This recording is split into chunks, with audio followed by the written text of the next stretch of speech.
Assalamualaikum warahmatullahi wabarakatuh.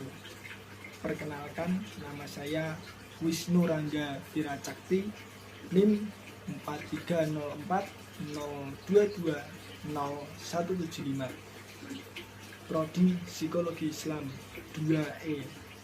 Kali ini saya akan mewawancarai anak yang berusia 5 tahun yang bernama Ilham, yang kebetulan saudara sepupu saya sendiri, dan bundanya yang kebetulan juga tante saya.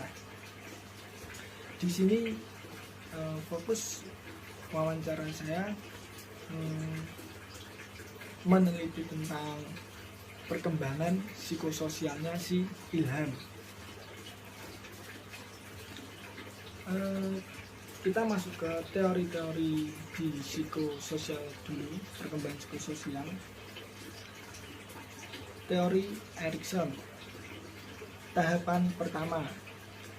Teori Erikson berpusat di sekitar tahap pertama teori Erikson berpusat di sekitar kebutuhan dasar bayi dipenuhi oleh orang tua dan bagaimana interaksi ini mengarah kepada kepercayaan atau ketidakpercayaan.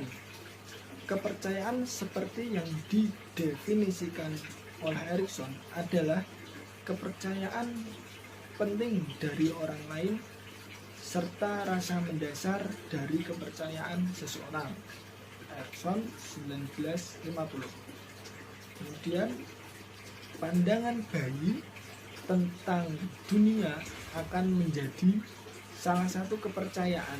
Seandainya orang tua gagal menyediakan lingkungan yang aman dan memenuhi kebutuhan dasar anak, maka akan memunculkan rasa ketidaknyamanan di 2009. Tahapan pertama itu di teori Erikson itu meneliti tentang perkembangan psikososial anak usianya yang kurang dari 1 tahun. Itu tahap pertama. Kemudian masuk ke tahap kedua, yaitu anak berada di usia 1 sampai 3 tahun.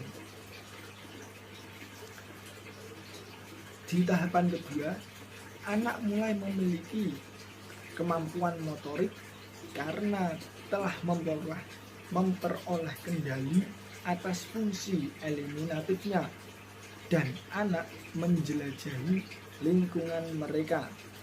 Pada usia ini, mereka akan terus belajar tentang lingkungan mereka. Pada usianya, anak-anak akan mengembangkan minatnya. Pada masa ini, sampai batas-batas tertentu, anak sudah bisa berdiri sendiri, dalam arti duduk, berdiri, berjalan, bermain, minum dari botol sendiri tanpa ditolong oleh orang tuanya. Tetapi di pihak lain, dia telah mulai memiliki rasa malu dan keraguan dalam berbuat, sehingga seringkali meminta pertolongan atau persetujuan dari orang tuanya. Kemudian masuk ke teori yang tahapan ketiga.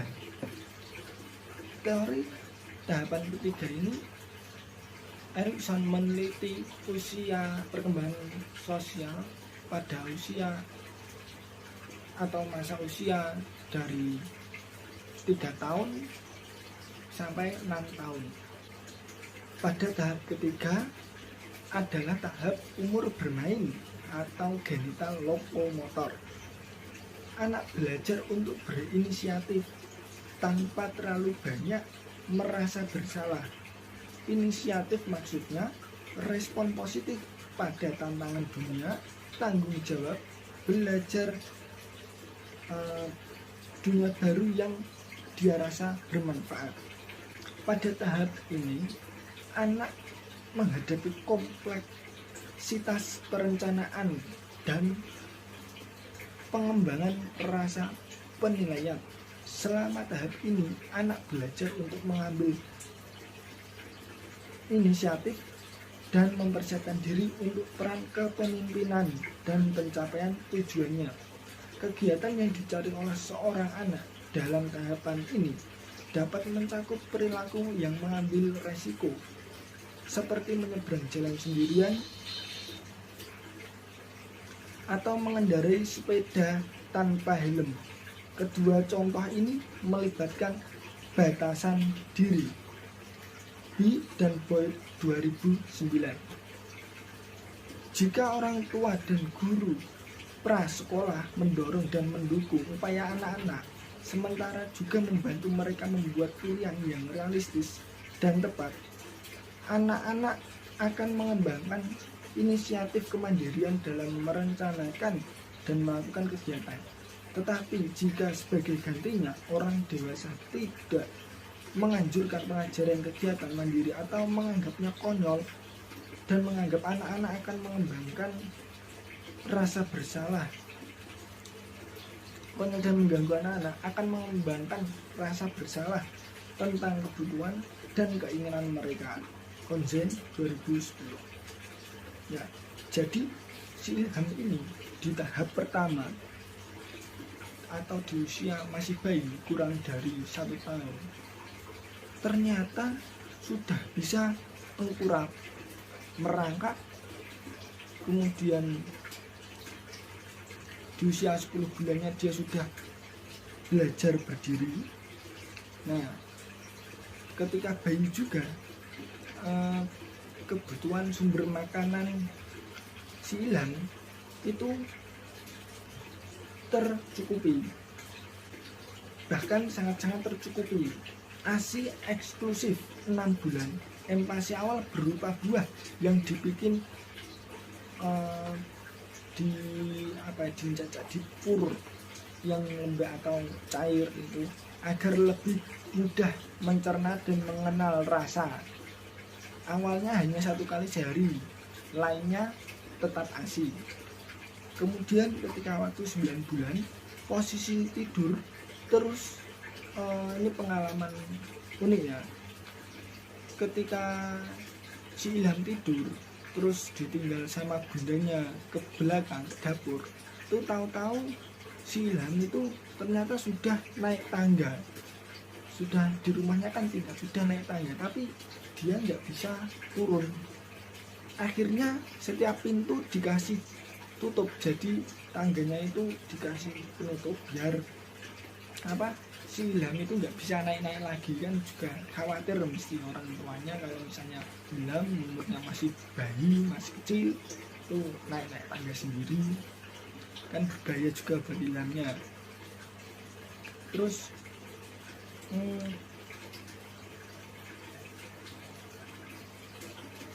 itu pengalaman uniknya di usia kurang 1 tahun.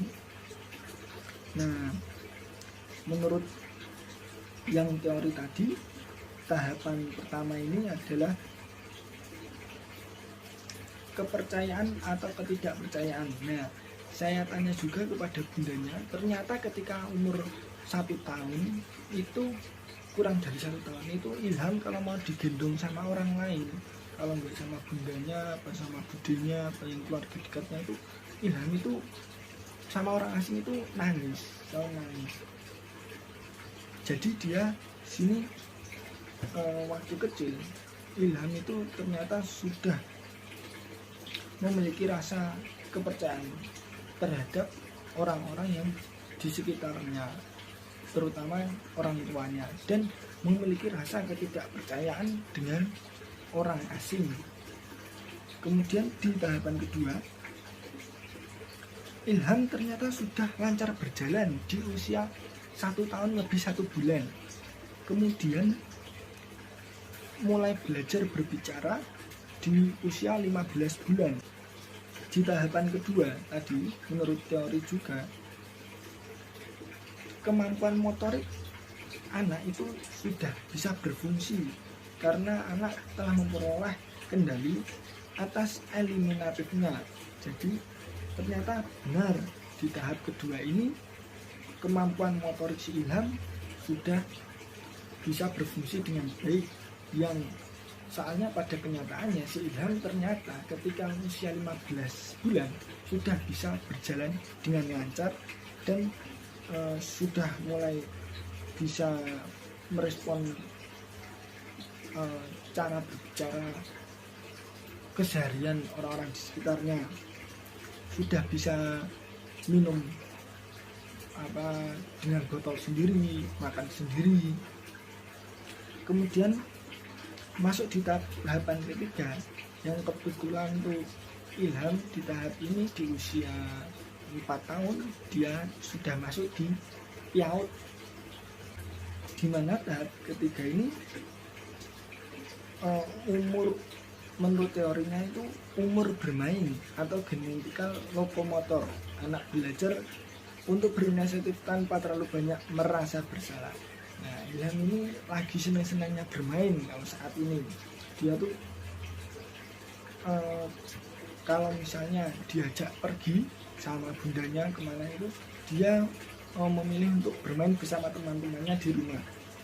Dan Ilham itu kalau PIAUD tuh minta berangkat terus, karena kalau di PIAUD-nya itu kan bermain sama teman-temannya, jadi senang sekali bermain Ilham itu. Tapi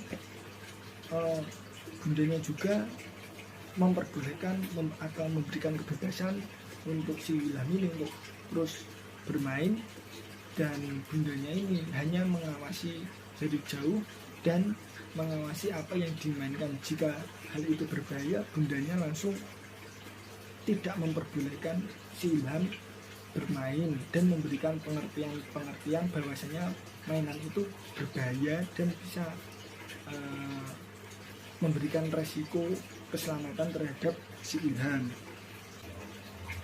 Ketika Ilham juga kan saya tanyain, punya teman banyak enggak di sekolah, di PIAUD-nya? Punya mas, di rumah temenmu ya banyak mas. Nah, temenmu ada yang nakal enggak? Ada. Lah buat temenin enggak temenmu yang nakal itu? Enggak, aku enggak suka sama temen yang nakal. Nah, dari semua pertanyaan yang saya berikan kepada bundanya Ilham dan Ilham sendiri, kemudian dipadukan